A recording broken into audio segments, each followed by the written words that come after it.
우리 옆에 있는 분들하고 한번 인사하십시다. 참 잘 오셨습니다. 권사님을 뵈니 장로님을 뵈니 하나님을 만난 것 같습니다. 정말이십니까? 옆에 있는 우리 한 분 한 분 뵈니까 하나님 만난 것 같습니까? 하나님 형상을 따라 지음받은 하나님의 존재들이잖아요. 그래서 우리가 형제들을 뵙고 인사 나눌 때마다 하나님을 만난 것처럼 하나님께서 내게 주신 은혜를 누리는 것처럼 인사하고, 또 그렇게 올 한 해 동안 하나님 앞에서 기도하며 나아가는 성도들이 되기를 소망합니다. 한 해를 소망하면서 우리가 나아갈 때 여러 가지 것들을 소망합니다. 지난주에 함께 나눴던 것처럼 우리는 만사형통하기를 원합니다. 주 안에서 우리의 영혼이 잘된 같이 범사가 잘되고 하나님께서 모든 것들을 돌봐주시기를 소망하며 한 걸음 한 걸음 나아갑니다. 그런데 거기에 또 한 가지 더 소망하는 것이 있다면, 올 한 해 동안 하나님 바라보고 하나님이 소망 주셔서 그 주신 소망을 향하여 나아갈 때 하나님이 이루어 주시고 함께 해주시는 손길을 꼭 맛보았으면 좋겠다. 내 힘으로가 아니라 나와 함께 하시는 하나님 때문에 하나님이 주신 꿈이 이루어지고 내 삶에 하나님이 동행하시는 증거들을 맛볼 수 있다면 그것이야말로 여호와를 갈망하는 삶이고, 우리의 인생을 통하여서 신앙생활하는 참된 맛을 누리며 사는 삶이지 않겠습니까? 올 한 해 동안 하나님을 더욱 갈망할 때마다 하나님이 만나주시고 하나님 앞에 나와서 기도할 때마다 그 기도에 하나님이 응답해 주시는 이런 복을 누려서 하나님이 살아계시는구나, 나만 느끼는 것이 아니라 우리 온 가족이 누리고 또 우리 주변에 있는 사람들이 이렇게 경험할 수 있기를 소망합니다. 그러기 위해서 제일 중요한 것 가운데 하나가 우리가 성도답게 사는 것입니다. 성도라고 하면 성도의 생명이 어떻게 유지되는가 생각해야 합니다. 한 사람이 이 세상에 태어나서 살아간다고 할 때 생명이 있다는 얘기인데, 그 생명이 유지되기 위해서는 반드시 호흡이 있어야 되고, 호흡만 가지고는 또 살 수 없지요. 필요한 양분이 공급되어져야 합니다. 여러분, 우리의 영혼의 호흡이 무엇이고 우리 영혼의 생기를 북돋아주고 힘을 북돋아주는 양식이 무엇입니까? 그것은 우리가 너무나 잘 알고 있는 말씀과 기도입니다. 호흡은 기도이고 또 우리의 영혼을 살찌게 만들어주고 힘있게 만들어주는 것은 하나님의 말씀입니다. 한 해를 보낼 때 우리가 무엇을 기대하고 소망하든지 간에 성도답게 살아가고 여호와를 갈망하며 하나님이 이루어 주신 것들을 그대로 이루며 살기 위해서는요, 하나님 앞에 기도하는 이 기도가 멈추지 않아야 되고, 그 기도가 나의 간절한 소망, 내 육신의 필요를 채우는 기도가 아니라 말씀을 읽고 대할 때마다 하나님이 나를 향하여 가지고 계신 계획, 하나님이 나를 향하여 가지고 계신 꿈을 읽고 그것이 이루고자, 그것이 이루어지고자 하나님께 은혜를 구하며 나아가는 것입니다. 오늘 본문의 말씀을 보아도 우리가 성도답게 살아갈 때 우리가 누구인가를 알고 살아가는 것, 이건 너무나 중요합니다. 오늘 본문의 말씀은 우리를 향하여서 너는 보배롭고 존귀한 존재다.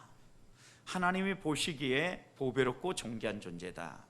사람들이 보기에 보배롭고 존귀한 존재라고 하면 사람들은 나름대로 자기의 생각이 있어서 이렇기 때문에 이 사람이 보배로운 사람이고 이 사람이 귀한 사람이다 라고 이렇게 세상의 기준에 따라서 판단하고 이야기할 겁니다. 그리고 세상 사람들을 서로 비교하면서 이 사람은 좀 더 귀한 사람, 이 사람은 좀 덜 귀한 사람, 이런 형식으로 분별하지 않겠습니까? 그런데 오늘 본문 다시 4절 말씀 정하여 보시면 하나님이 보시기에 보배롭고 하나님이 보시기에 존귀한 존재입니다. 저는 우리 보배교회 성도들이 올 한 해 살아가는 동안 하나님이 보시기에 보배롭고 존귀한 존재로 설 수 있기를 소망합니다. 자, 그렇다고 하면 우리들이 어떻게 하나님 보시기에 보배롭고 존귀한 존재로 살아갈 수 있습니까? 왜 하나님은 우리를 보시면서 너는 보배로운 존재다, 귀한 존재다, 그러니 성도답게 살아라, 이렇게 당부하는 것일까요? 첫째는요, 하나님이 우리를 지으셨기 때문입니다. 우리가 보배로운 이유는 다른 데 있는 것이 아니라 하나님이 우리를 창조하셨기 때문에 우리가 보배로운 존재라는 것입니다. 여러분 생각해 보십시오. 어떤 작품이든지 간에 그 작품을 만든 사람에 의해서 가치가 결정이 되어집니다. 정말 이름이 있는 작가가 그림을 그린다든지 글자 한자만 써도 누구나 다 아는 명필가가 글자를 쓴다고 하면 그 가치는 그 사람의 명성에 비례해서 평가되어질 겁니다. 그런데 하나님께서 우리를 보배롭고 존귀한 존재라고 이야기를 하는데 그 이유를 내가 너희를 지었기 때문이다 라고 얘기하신다는 거죠. 이 우주 만물을 창조하시고 그 어느 것과도 비교할 수 없는 탁월한 능력을 가진 하나님이 내가 너를 지었기 때문에 너는 보배롭고 존귀한 존재다 라고 말씀하고 있다는 겁니다. 여러분, 그런데 우리가 이렇게 마음을 먹고 이 세상을 살아갑니다. 맞아, 나는 하나님의 형상을 따라 지음받은 귀한 존재야, 이렇게 생각을 하는데 우리의 이런 꿈이 한순간에 무너질 때가 있습니다. 언제입니까? 세상에서 살아가는데 세상 사람들이 우리를 보면서 그렇게 인정해 주지 않을 때예요. 사람들이 내가 정말 하나님의 창조함을 받은 존귀한 존재라는 것을 인정해 주고 높여주면 아, 맞아, 그러면서 우리가 하나님의 작품으로서, 하나님의 걸작품으로, 하나님의 명품으로 이 땅을 당당하게 살아갈 텐데 세상 사람들은요, 그런 조건 때문에 우리를 귀한 존재로 보지 않는다는 겁니다. 세상에서 무엇을 가졌느냐, 어떤 조건을 갖춰놓느냐에 따라서 세상 사람들은 이 사람이 귀한 사람이다, 존귀한 사람이다, VIP다 이렇게 평가하기 때문입니다. 그래서 이제 성도들이요, 이 세상에 살아갈 때 가끔 세상 사람들이 살아가는 모습 때문에 두려워합니다. 내가 이렇게 믿음으로 살다가 혹시 도태되는 것은 아닐까? 하나님이 내게 이렇게 믿음으로 살면 약속해 주신 게 있는데 정말 그 말씀대로 이루어질까? 이런 여러 가지 고민들이 우리의 마음속에 다가오면서 우리를 두렵게 만든다는 거죠. 여러분, 그런데 이것은 분명히 사단의 공격이라는 걸 여러분 기억해야 됩니다. 오늘 2절 말씀을 보십시오. 우리가 살아가는 동안 수많은 시험들이 우리에게 다가오는데 이사야는 그 시험을요, 물과 불로 표현했어요.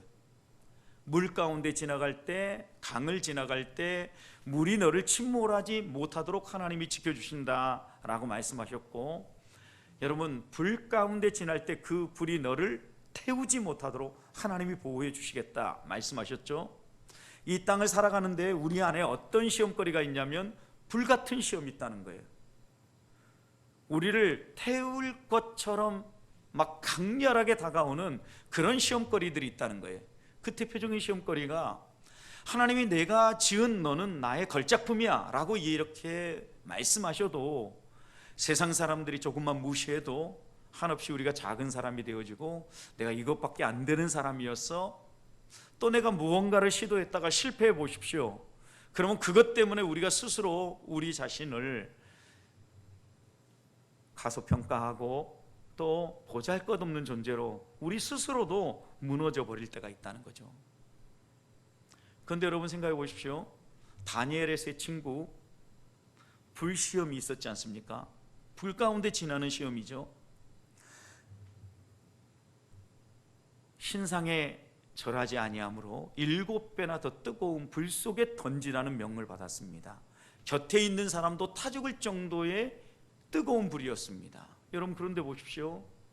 하나님을 신뢰하고 믿고 끝까지 하나님만 예배하겠습니다, 이렇게 고백했을 때 하나님 그들을 지켜주셨죠. 그런데 그들의 믿음 고백은요, 설령 우리가 이 불 속에 들어가서 타 죽어도 세상 속에서 인정받지 못하고 바보 그리고 어리석은 자 이렇게 평가받아도 나는 끝까지 하나님만 믿겠습니다, 다니엘의 세 친구가 이렇게 고백한 거죠. 그리 아니하실지라도 나는 하나님을 부인할 수 없습니다, 하나님만 예배하겠습니다, 이렇게 고백했을 때 하나님은 그들을 지켜주셨고 그들이 하나님의 자녀라는 것을 분명히 보여주지 않았습니까? 자, 그러면 우리가 이렇게 질문해 볼 수 있습니다. 우리는 왜 자꾸 넘어지는데 다니엘과 그 세 친구는 어떻게 그런 어마어마한 불시험을 이겨낼 수 있었을까? 오늘 한 해가 여호와를 갈망하면서 우리가 이런 시험이 다가올 때 어떻게 이겨낼 수 있을까? 이겨낼 수 있는, 이런 두려움을 이겨낼 수 있는 첫 번째 비결은요, 하나님에 대한 믿음을 계속해서 점검하는 겁니다. 하나님이 창조주라는 사실을 놓치지 않는 겁니다. 여러분, 창조주라는 것은 무에서 유를 만들어내신다라는 거 아닙니까? 못하실 일이 없다는 거죠. 전지전능하시다라는 걸 인정하는 겁니다. 여러분, 오늘 우리의 삶에 있어서 여러 가지 어려움이 있는데요, 이 모든 어려움들을요, 하나님은 한순간에 해결하실 수 있어요. 우리 교회가 꿈꾸고 기도하고 하나님 앞에 간구하는 것, 우리가 아무리 용수고 애써도 하나님이 허락하지 않으면 이루어지지 않지만, 하나님이 한 번만 오케이 하시면은요, 순식간에 이루어질 수 있는 일이에요. 예배당이 차고 넘치는 일, 우리가 애쓰고 우리가 열심하고 용쓰는 것 같지만 하나님께서요, 사람들의 마음을 움직여 주시고 또 우리들이요, 기도하고 하나님을 의지하면은요, 쉽게 이루어질 수 있다니까요. 어렵게 우리의 힘과 우리의 능력으로 만들어내려고 하는 것이 아니라 하나님을 갈망하고 하나님을 의지하고 하나님을 인정함으로 우리의 삶에서 하나님이 일하시는 손길을 맛보자는 겁니다. 또 하나 보십시오. 오늘 3절 보면 하나님이 우리를 대속했다, 구속했다 이렇게 얘기합니다. 하나님이 우리를 얼마나 아끼고 얼마나 사랑했는지요, 우리를 건지기 위해서 우리 대신에 값을 치러주셨는데, 오늘 본문에 보면 애굽을 내가 속량물로 내줬다, 구스와 스바를 내줬다. 여러분, 하나님이 이스라엘 백성을 구속해 준 사건이 크게 나타나죠. 애굽에서 구속해 주신 거죠. 애굽의 모든 신들을 하나님이 하나하나 꺾어가면서 내가 모든 신들 중에 뛰어난 신이라는 것을 하나씩 보여주시고 이스라엘 백성을 그 애굽에서 구출해 내셨어요. 이들이 어렵게 하나님이 약속하신 땅에서 자리를 잘 잡고 잘 살아가는 것 같았습니다. 그런데 그들이 하나님을 배반하고 하나님을 거역할 때 하나님은 또다시 그들을 포로 생활로 내몰지 않습니까? 바벨론에 끌려갔죠. 그런데 하나님은 고레스 왕의 명령을 통해서 이스라엘 백성을 다시 건져내십니다. 다시 대속해내요. 여러분, 하나님의 이런 대속 사건을 통하여서 우리가 마음속에 다시 새겨야 될 게 무엇입니까? 우리는 때때로 이스라엘 백성처럼 이렇게 실패하고 넘어져서 포로로 끌려가도 하나님은 우리를 향한 사랑을 포기하지 아니하시고 어떻게 하신다는 거예요?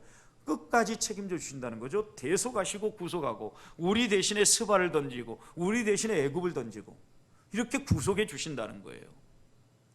결국 이 구속의 약속의 결정체가 무엇입니까? 예수 그리스도죠. 예수 그리스도를 이 땅에 보내주셔서 십자가 위에서 대속의 죽음을 죽게 하심으로 우리의 모든 문제를 대속해 주신 거예요. 이 땅에서 우리가 만나는 모든 문제에 대한 해결책으로 우리 주님이 다 짊어지고 돌아가신 거예요. 그래서 그 주님이 우리에게 이렇게 초청하잖아요.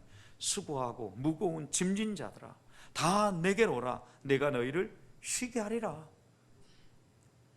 쉬는데 너희는 내게로 와서 나의 멍에를 메고 내게 배우라 그랬어요. 주의 말씀을 붙잡고 그 주의 말씀을 따라서 어떻게 사는 것이 하나님의 은혜와 복을 누리는 길인지, 안식을 누리며 평안하게 사는 것인지 배워라 이렇게 얘기했거든요. 나의 멍에는 쉽고 가볍다 그랬어요. 하나님의 말씀대로 순종하고 우리의 모든 생각과 계산을 내려놓고 어떻게 보면 무식하고 바보스럽다 할지라도 그렇게 믿음으로 살아가면 이것이 쉽고 가볍고 확실하게 하나님의 은혜를 누리는 길이라는 말씀입니다.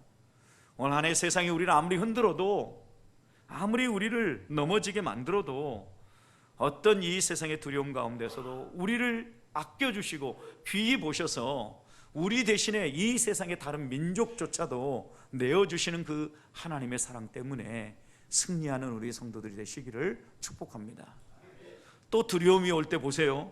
오늘 5절 말씀 보면은요, 우리가 두려워하지 않을 또 다른 이유가 있는데 그것은요, 하나님이 우리와 함께 해주시겠다고 약속했기 때문이에요. 하나님 우리와 언제나 함께 하겠다는 거예요. 두려워하지 말라, 내가 너와 함께하며 내 자손을 동쪽으로부터 오게 만들고 서쪽으로 오게 만들고 흩어져서 포로로 잡혀갔던 너희 자녀 손들까지 다 돌아오게 해서 내 백성이라는 것을 다른 사람 모두가 알게 해 주겠다 이 말씀이에요. 여러분, 우리 그리스도인은요, 당장 이 땅에서 보잘것없어 보이고 망하는 것 같지만요, 궁극적으로는 승리할 사람들이 하나님의 백성이에요. 이런 당당함이 우리 안에서 무너지지 않아야 돼요. 왜? 하나님이 나를 지으셨고 하나님이 나를 보배롭고 존귀한 존재라고 말씀하셨기 때문입니다. 올 한 해 우리가 어떤 소망보다도 하나님을 갈망해야 되는 이유가 여기에 있는 겁니다. 하나님을 갈망하고 하나님을 붙잡고 나아가면요, 그 하나님으로부터 이 모든 문제가 풀어지게 되어 있다는 거예요. 낙심하지 마십시다. 하나님을 사랑하는 동안 기도의 자리를 소홀히 여기지 마십시다. 말씀 읽고 하나님의 그 말씀대로 우리가 순종하며 살아갈 수 있도록 하나님의 은혜를 구하면서 정말 하나님이 우리를 보배롭고 존귀한 존재로 지으신 것에 대해 감사하는 한 해가 될 수 있기를 축복합니다. 두 번째입니다. 하나님이 우리를 소중하고 존귀한 존재로 봐주신다 그랬는데, 여러분 4절 보십시오. 너가 내 눈에, 그랬어요. 하나님이 우리를 보시기에 보배롭고 존귀하게 보여진다 그랬어요. 여러분, 주님 눈에 이렇게 보이는 이유가 있어요. 이유가 무엇입니까? 그 다음 말씀 보십시오. 내가 너를 사랑하기 때문이다. 여러분, 우리가 어떤 사람을요 사랑하고 보면, 흔히 옛날 어른들이 그러잖아요. 곰보 빡보라도 예뻐 보인다 그랬잖아요. 근데 아무리 예쁜 사람이라 할지라도요, 우리의 시선에요 사랑하는 마음이 없으면 예뻐 보이지 않아요. 우리 주님이, 우리 하나님이요 우리를 보면서 보배롭고 존귀한 존재다 라고 이렇게 인정해 주시는 것은요, 우리를 사랑하시기 때문이에요. 우리가 오늘 한 해를 살아가면서요, 우리가 흔들리지 아니하고 실패하지 아니하고 당당하게 살아갈 수 있는 가장 중요한 이유는요, 하나님이 나를 향하여서 내가 너를 사랑한다 라고 말씀해 주시기 때문이에요. 여러분 생각해 보십시오. 아무리 못생겼어도요, 사랑하면은요 예뻐 보인다는 게요 어디에서 배웁니까?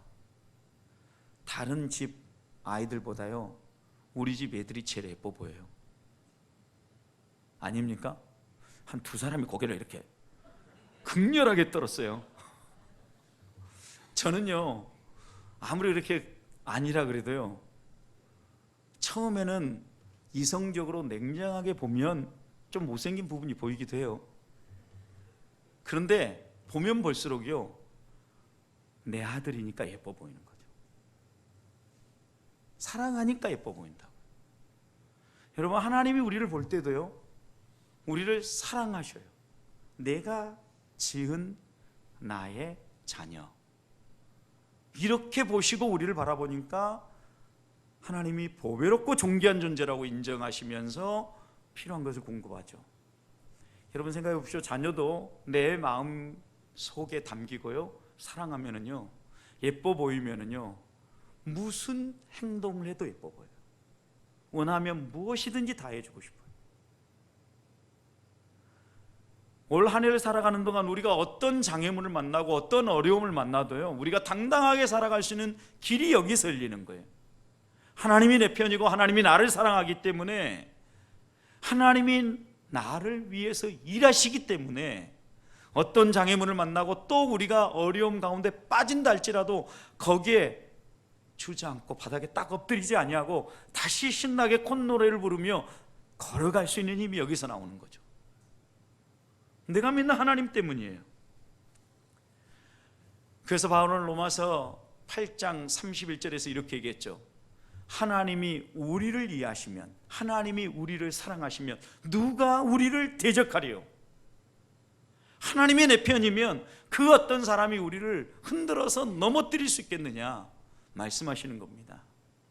올 한 해 하나님 앞에서 우리를 그냥 말로만 너는 나의 보배로운 존재야, 너는 내 백성이야, 이렇게 이야기하고 말잔치로 끝내시는 분이 아니라는 것을 기억하십시다. 하나님 우리를 사랑하시기 때문에요, 그렇게 보배롭고 존귀한 존재라고 말씀해 주실 뿐만 아니라, 그 사랑의 하나님이요 그 어떤 대적들도 우리를 해치지 못하도록 지키고 보호해 주시고 끝내는 책임져 주신다는 거죠. 여러분, 욥의 일생도 보십시오. 우리가 살폈던 것처럼 얼른 보기에는 무언가 그에게 문제가 있어서 넘어진 것 같아요. 그렇지만 사단이 그를 회방하고 그들을 흔들어 놓았기 때문이죠. 심지어는 하나님을 원망할 정도까지 정말 극한의 용광로에 들어갔습니다. 불타는 용광로 속에 들어갔습니다. 그래도 여러분, 하나님은요 욥을 놓지 않잖아요. 하나님을 원망하고 어떻게 보면 하나님 나를 왜 이렇게 태어나게 만드셨습니까? 라고 외치는 그 욥을요 하나님은요 끝까지 놓지 아니하고요 폭풍우 가운데서 묻잖아요. 이 우주 만물을 창조한 분이 누군지 너 아느냐? 그때 너는 어디 있었느냐? 누가 이 바다의 경계를 지었느냐? 누가 산의 높고 낮음을 정하였고 누가 이 자연 우주 만물의 경계를 정했느냐? 너 그거 알고 있느냐? 이 우주 만물을 창조한 사람이 나다. 너를 창조한 사람도 나고. 그러면서 욥에게 하나님께서 궁극적으로 들려주려고 하시는 말씀이 무엇입니까? 내가 너의 아버지다라고 얘기하는 거죠. 내가 너의 하나님이다라고 이야기하는 거죠.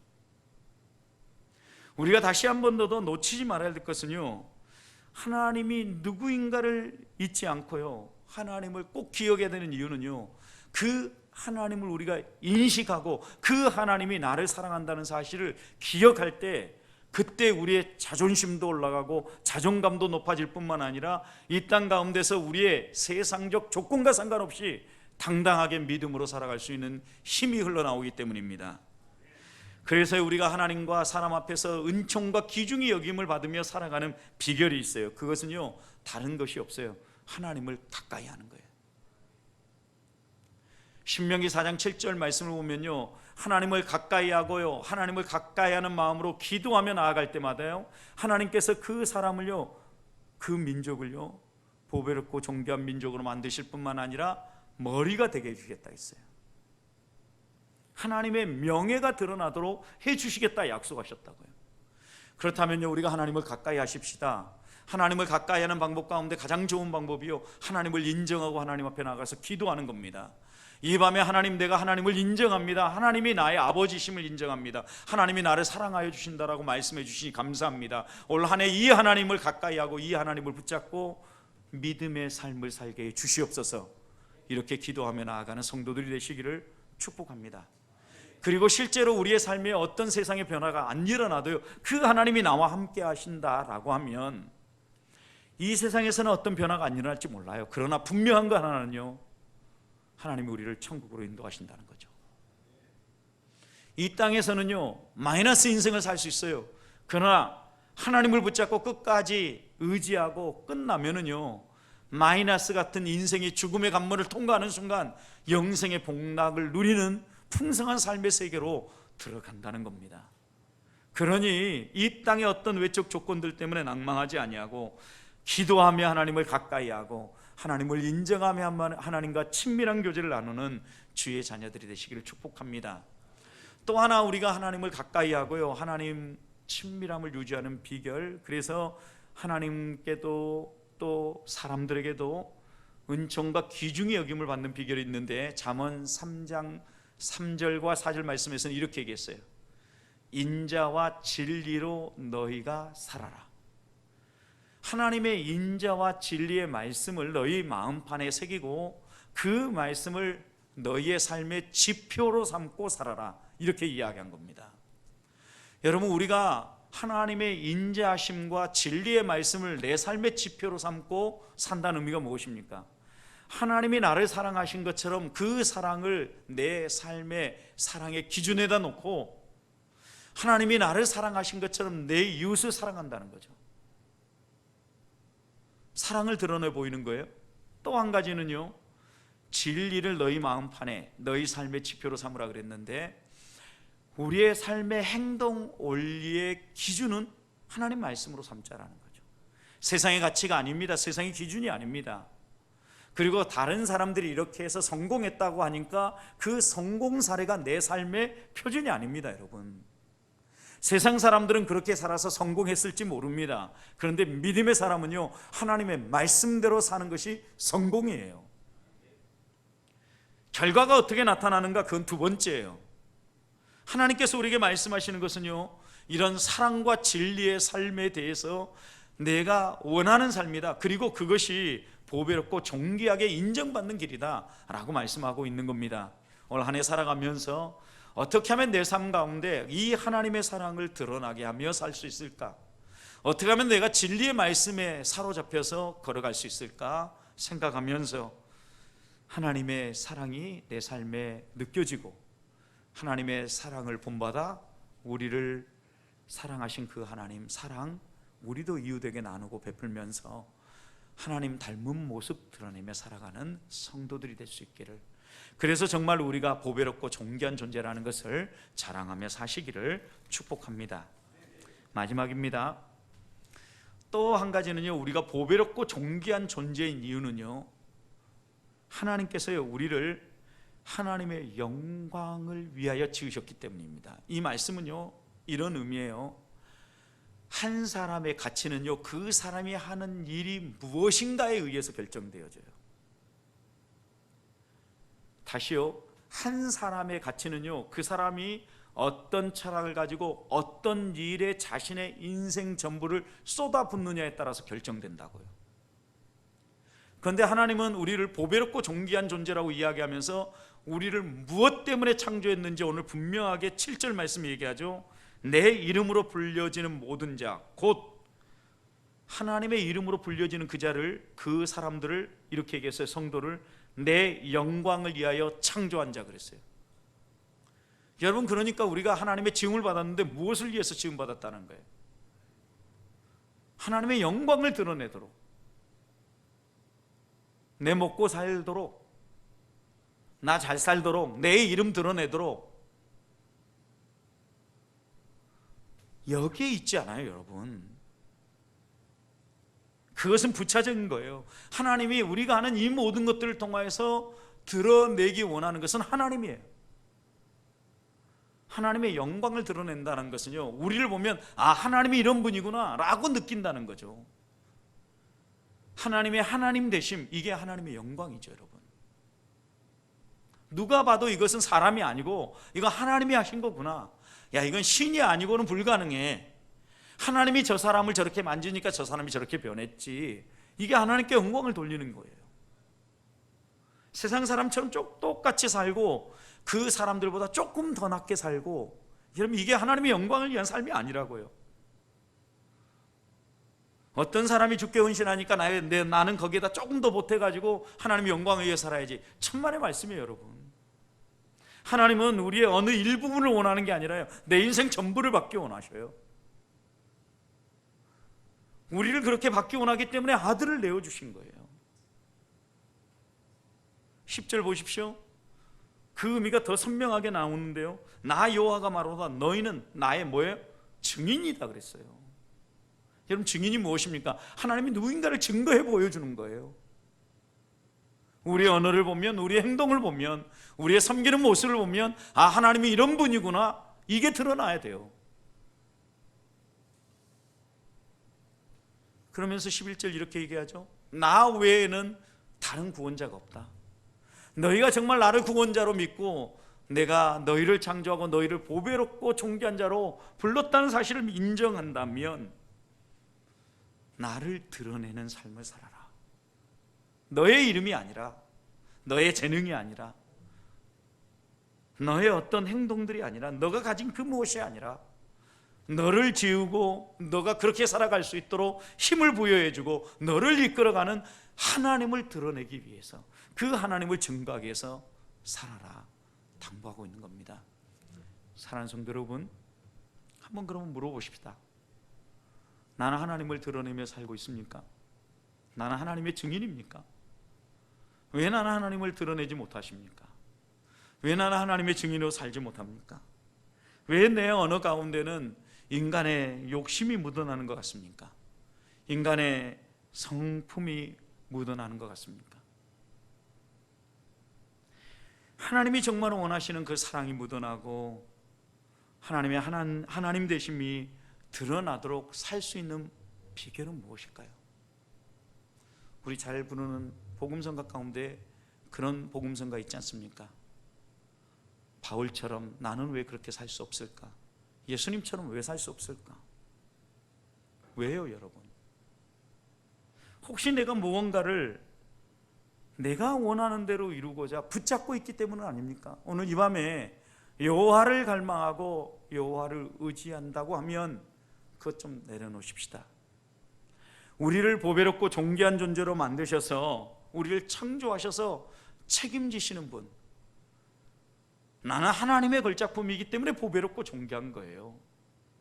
하나님이 우리를 그렇게 귀하게 보시고 하나님이 우리를 사랑해 주시기 때문에 그 사랑의 가치에 의해서 우리가 보배롭고 존귀한 존재가 된 거예요.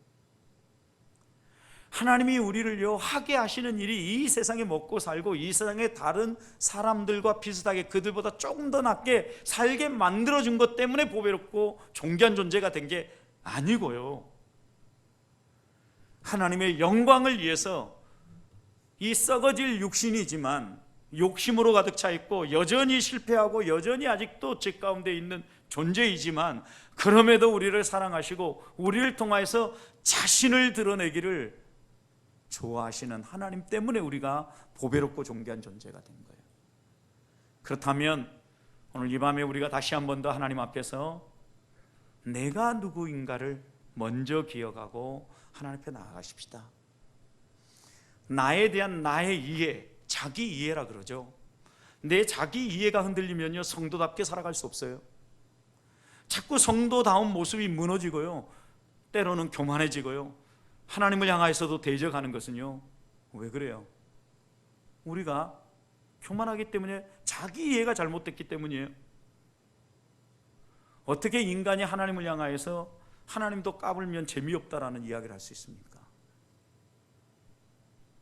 여러분, 성도이기를 포기한 거예요. 우리의 가치는요 내가 지르는 소리에 의해서 결정되는 게 아니에요. 하나님이 우리를 그렇게 지으셨고 하나님이 우리를 인정해 주셨고 하나님이 우리에게 그렇게 살도록 불러주셨기 때문에 보배롭고 존귀한 존재예요. 주변이 어떤 사람이 어떻게 이야기한들, 또 내 외적 조건이 어떠한들 흔들리지 마십시다. 내 분명한 자기 이해를 가지고 우리들이 하나님의 영광을 위해서, 하나님을 드러내기 위하여서, 그리고 더 나아가서 나를 사랑해 주신 그 하나님의 사랑이 내 삶을 통하여, 내 언어를 통하여, 내 표정을 통하여, 내 행동을 통하여 드러날 수 있도록 살아가십시다. 그리고 이 세상 어떤 용광로와 같은 불시험이 다가온다 할지라도 그 불 가운데서도 지키시고 끝까지 책임져 주시는 하나님을 신뢰하며 올 한 해 흔들리지 아니하고 당당하게 걸어나가는 주의 자녀들이 되시기를 주님의 이름으로 축복합니다.